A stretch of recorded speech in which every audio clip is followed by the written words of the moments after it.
Okay, so now we want to talk about how you can track your menstrual cycle so you know which phase you're in. And then we're going to talk about maybe how we can adjust some things lifestyle wise and how that can, be played out on a daily basis. So, like we talked about, day one is considered the first day of bleeding. And then after you stop bleeding, we pretty much just merge right into the follicular phase. That time of your cycle is typically when people feel like they're thriving, like they're really productive, they're super alert, they can get a lot of work done. If you're an avid gym goer, you might feel a little bit stronger, can hit PRs, higher intensities. It's really because that is an estrogen dominant phase, right? We're producing estrogen fairly rapidly. And estrogen actually helps us to dissipate heat. So during this phase, that is typically why people feel better in the gym, is because their core body temperature doesn't get as hot. And it's also like if you have an Oura ring or you're tracking basal body temperature, your temps are going to be a little bit lower compared to normal. And so during that phase, typically we just feel a little bit better. And then remember, right after your egg is mature enough, that LH will surge, and that's when ovulation happens. Sometimes, and this is totally dependent on the person, they will maybe get a little crampy, right? Because really what happens is you do have contractions, and some people can feel it, some people can't. So like if I ovulate, I have no idea it's happening, whereas I have a friend who knows every single time she does. So it totally depends on the person. But after that ovulation phase, we go into a progesterone dominant phase. So whereas the follicular phase was estrogen dominant, the luteal phase is progesterone dominant.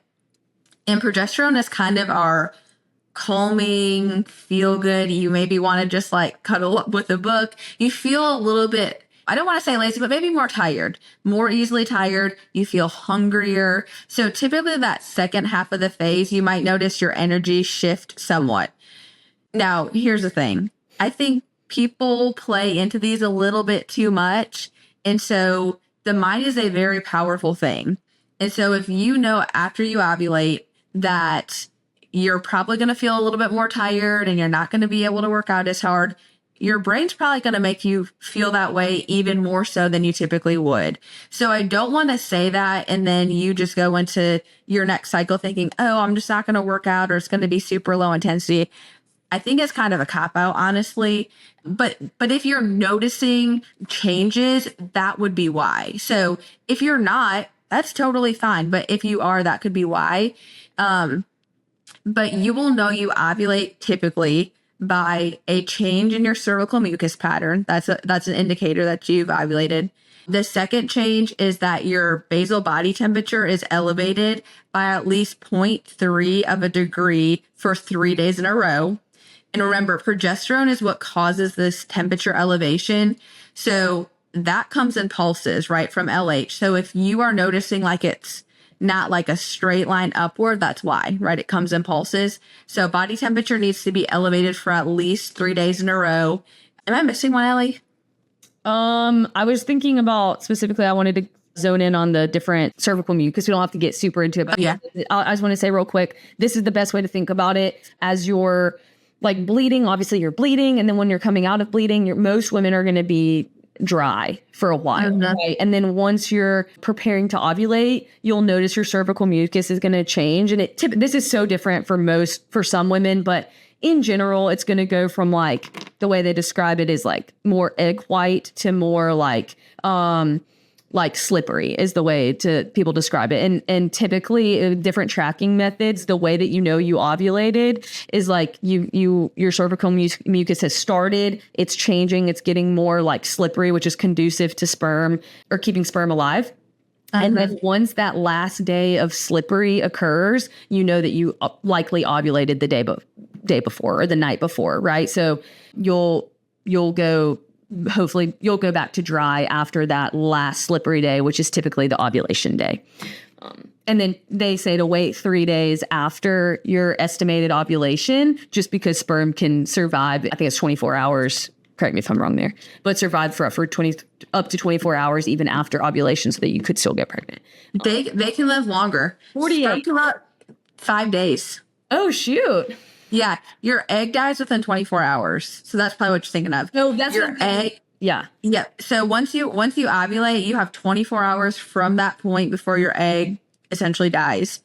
So if you were trying to get pregnant, you'd almost want to like try to go before you ovulated. And so that's why doing your body temperature is very helpful, because that the day you see your body temperature spike is indicates that you have ovulated. Yeah. So it pretty much confirms that you have. But the thing is, let's say you ovulated 20 hours before, then you would only have a 4-hour window. So the body temperature is good to confirm ovulation, but for like planning for pregnancy, it's not always as effective as cervical mucus. So if you don't do anything, I would say cervical mucus is the best place to start, because that gives you an indication like, okay, I'm, nearing ovulation, whereas body temperature confirms it. Right. Exactly. Yes. I've done the cervical mucus tracking for years, and it's worked great for natural family planning purposes. But if you want to be like for sure, you could use the LH strips and then also the body temperature. So, yeah. Okay, I kind of got us off track, but what I will just say, and Geena, interject it at any point, is that the bottom line is that you are, as a female, you are gonna feel different at different points in your cycle. Like that's just a non-negotiable, because our hormones are fluctuating so drastically, and things are all over the place at different points in your cycle. Like you will feel different on day 1 than on day 15, 14, 16. It just changes each and every day. So I go back to, changing your training cycle or being obsessed with what type of training that you do on a certain day number is really, number one, I think just ridiculous, right? I think you need to go by feel, and to touch on what Geena said, perception really matters here, because some women are going to feel amazing in this same phase that another woman might feel terrible. But just to kind of speak to some of the research, number one, there's very limited research, because many researchers know how hard it is to control for a female's menstrual cycle. So what happens is in all of these studies where we're looking to see the impact of different training on fat-free muscle mass or women's ability to build muscle, drinking certain protein or whatever. The problem that we run into, or that researchers run into, is a lot of it's going to depend on what phase of those female participants' cycle they are in. Mm-hmm. Because so much of muscle building is hormonal, and all of these changes for a female are hormonal. And so yes. Are you going to see an impact on a female's ability to build muscle based on the hormone changes that they're experiencing? Yes. But does that translate to, or very in a small amount, but does that translate to needing to train or change their training? I would say no. In a very concrete sense, but I would say yes, going by perception. And what I mean by that is if you notice more fatigue on a certain day, or that you're cramping really bad, number one, my solution is always still move, but have a backup plan. So instead of saying, hey, I'm going to do yoga on these days and high intensity training on this day of my cycle, if you're a CrossFitter and you just do CrossFit at baseline, maybe on day 1 of bleeding, like when you're cramping and feeling really, really bad, maybe that's if you also have a bike, that's a biking. You might want to go for a bike, or you might just want to do a walk that day because truly you're cramping so bad that the thought of doing a high intensity Metcon is overwhelming. But it's not a concrete flip, right? Because there are a lot of days where I'm cramping and I go and do a high intensity workout and I feel amazing, right? So I would really go by feel is my recommendation, because a lot of the studies were showing that there was no change in a female's ability to build muscle based on the type of training that they did in their cycle. So let's see, I have some notes here on it, but it's basically showing that it would be pointless to change your training based on different phases of your cycle.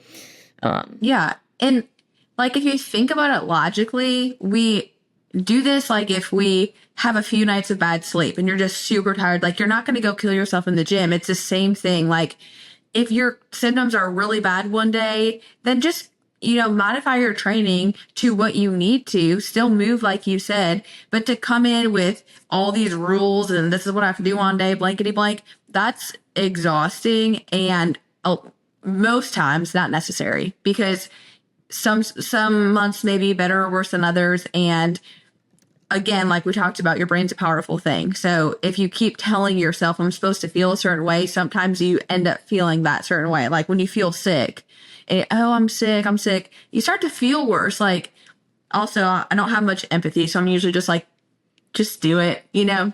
But for the most part, like you notice too, when you just go move your body, you end up feeling better. Yeah. Yeah. So yeah, I just think who's the lady? Stacey Sims. I haven't looked into everything that she says, but I love how she says women are not just small men. It's cool, I think, to really look into, yes, there's a ton of hormonal changes occurring. We're not like men where it's just like pretty much testosterone and it never changes, right? Until we're older. Yes, you need to be in tune with your body. You need to know what phase of your cycle you're in, but just getting too into the weeds on changing everything is not helpful. And I think it just stresses us out more. So yeah. But yeah, you have to acknowledge that there's gonna be increases in performance for most women during certain phases. Like I think it's around ovulation is when people are saying go for your PRs.